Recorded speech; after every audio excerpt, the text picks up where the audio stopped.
Alors, qu'est-ce qu'on va mettre dans le produit? Eh bien, le produit, c'est, comme son nom l'indique, le produit en lui-même. Ses caractéristiques, son style, sa qualité, sa taille, mais aussi son service après-vente, sa garantie.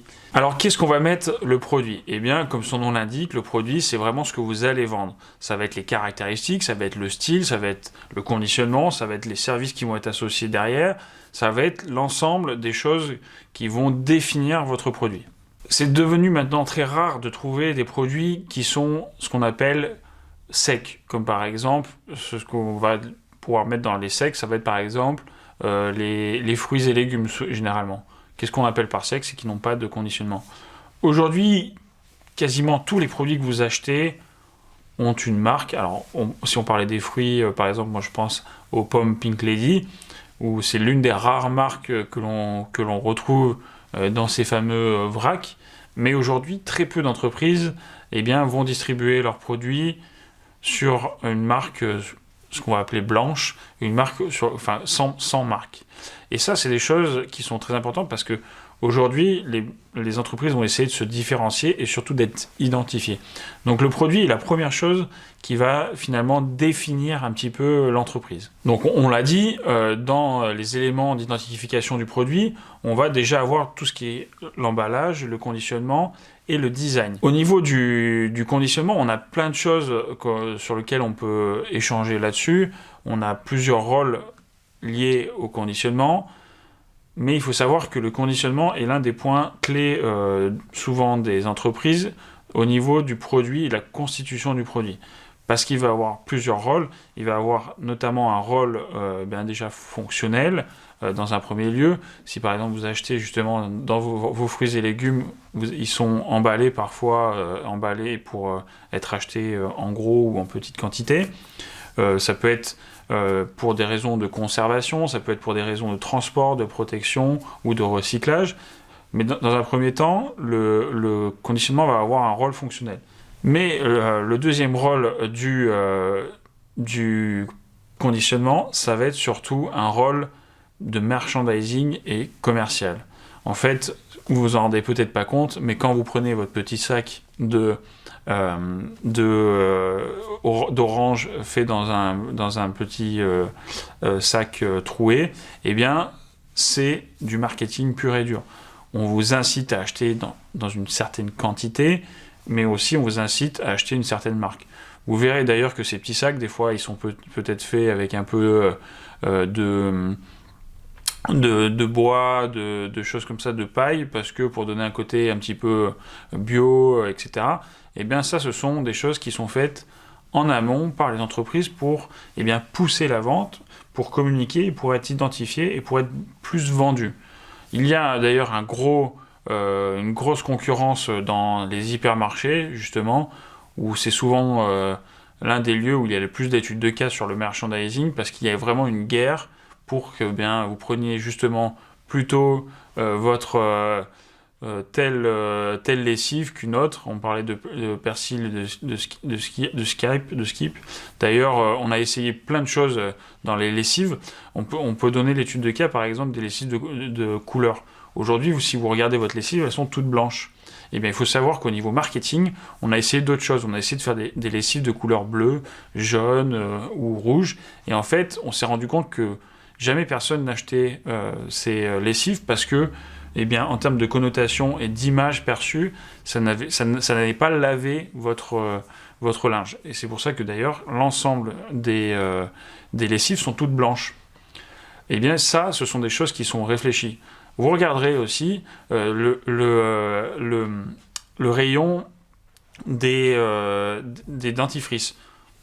Moi, je me suis toujours demandé pourquoi on a autant de dentifrices différents, avec des rouges, des bleus, Alors d'ailleurs, ils sont tous généralement en fond blanc, avec des couleurs sur le côté, mais essayez de vous dire comment ça se fait qu'il existe autant de dentifrices différents. Eh bien ça, ce sont des choses qui sont réfléchies, et le conditionnement est quelque chose d'important. Mais la dernière chose qui est l'une des plus importantes, ça va être vraiment le design du produit. Je ne vais pas reparler de voiture, mais on sait que le design d'une voiture est très important. Ça peut être le design d'une chaise, ça peut être le design d'une table, par exemple, si on parle d'IKEA, où là, vous allez avoir le design de votre produit va être très important pour le marketing et pour être vendu. On peut classifier nos produits via différentes classifications, soit par type de clientèle. Si on prend par exemple les biens de grande distribution comme le beurre, la viande, les vêtements, on va avoir des biens plutôt dits industriels, comme par exemple les matières premières, les biens d'équipement par exemple, comme les grues, les robots, ou des fournitures et services. On va aussi pouvoir les identifier en fonction de leur durabilité. Si on est sur un bien durable, semi-durable ou périssable. Donc durable, c'est généralement des produits qui ont une durée de vie de plus de 3 ans. Donc par exemple, les meubles, les lecteurs DVD, par exemple.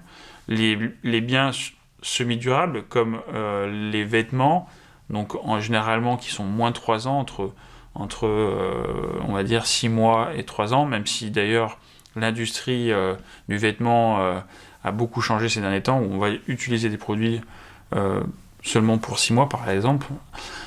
Et on va avoir ce qu'on appelle les produits périssables ou non durables, comme par exemple le beurre, les légumes, les fruits ou la viande par exemple. Et enfin, on va avoir ce qu'on appelle le cycle de produit. Alors ce cycle de vie du produit est très important parce qu'en fait, on va essayer d'anticiper ce qu'on avait vu un petit peu précédemment sur notre choix de segmentation et de positionnement sur les cycles de vie de produits. On distingue, plutôt 4 phases du cycle de vie du produit. Alors la première phase, ça va être la phase de développement. C'est ce moment-là où on va essayer de développer des produits. Alors en développement, on va parler, de produits qui sont en développement, comme on va parler par exemple de la réalité virtuelle. Alors même si ça commence tout de suite à arriver dans nos maisons, mais on est encore sur des produits qui sont encore en cours de développement, même presque de lancement. Alors tout de suite, j'ai pas d'idée sur des exemples de produits en développement, mais si on prend par exemple le cas de la réalité virtuelle, on va être sur des phases où on va être entre le développement et le lancement. On va avoir ensuite une troisième phase, on va dire, la phase de croissance, donc qui va être un peu plus dans cette phase de développement. On va passer la phase de croissance, où par exemple, on pourrait prendre les véhicules électriques. Les véhicules électriques sont aujourd'hui en plein lancement, en plein développement. On n'a pas parlé, mais Tesla vend de plus en plus de voitures, et on commence un petit peu à les utiliser, en voir et à connaître et à s'intéresser à ça. Ensuite, on va arriver sur des phases qui vont être beaucoup plus en maturité. Donc en maturité, on peut avoir par exemple, des téléphones, les ordinateurs, les voitures diesel par exemple. Ce sont des produits qui sont arrivés à maturité. Et si on parlait justement des voitures diesel ou essence, on va dire que bientôt, dans les prochains 100 ans, ça devrait être un produit qui va arriver en déclin. Alors qu'est-ce qu'on peut avoir en déclin ? On a par exemple les appareils photo argentiques, alors qui sont même quasiment morts aujourd'hui, on pourrait dire, puisque vous en retrouvez quasiment plus dans les grandes surfaces, mais ça peut être plein de produits comme les baladeurs MP3 par exemple, qui existent de moins en moins. Enfin voilà, il y a tout un tas de cycles de vie d'un produit, et justement l'objectif des personnes qui s'occupent du marketing, ça va être d'anticiper au maximum cette phase de déclin, et de voir que quand on est vraiment au stade de maturité, il faut toujours développer des nouveaux produits pour éviter justement ce déclin. D'ailleurs, la grande difficulté pour les entreprises, c'est justement cette phase de développement de produits qui est finalement une phase sur laquelle les entreprises perdent de l'argent, à contrario des produits à maturité qui vont générer généralement un fort profit. Donc ces phases et ce cycle de vie des produits est vraiment important, et il est vraiment important de l'anticiper.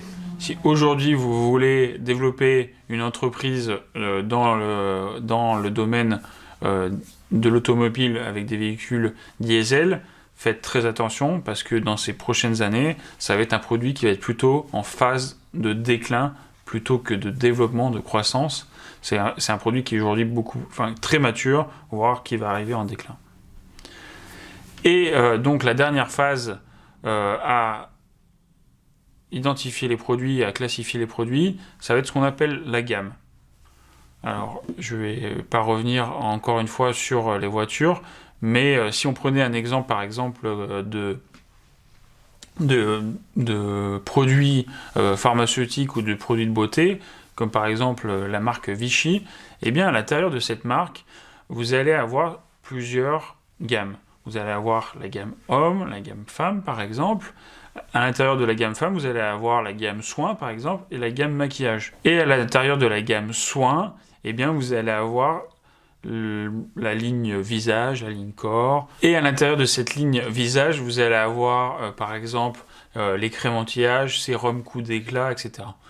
On parle d'ailleurs de gamme large et profonde. Donc large, c'est-à-dire que vous avez plusieurs gammes. Donc on a dit par exemple homme-femme, les gammes soins, et les gammes profondes. À l'intérieur de cette ligne, par exemple visage, vous avez 30 ou 40 crèmes à l'intérieur de celle-ci.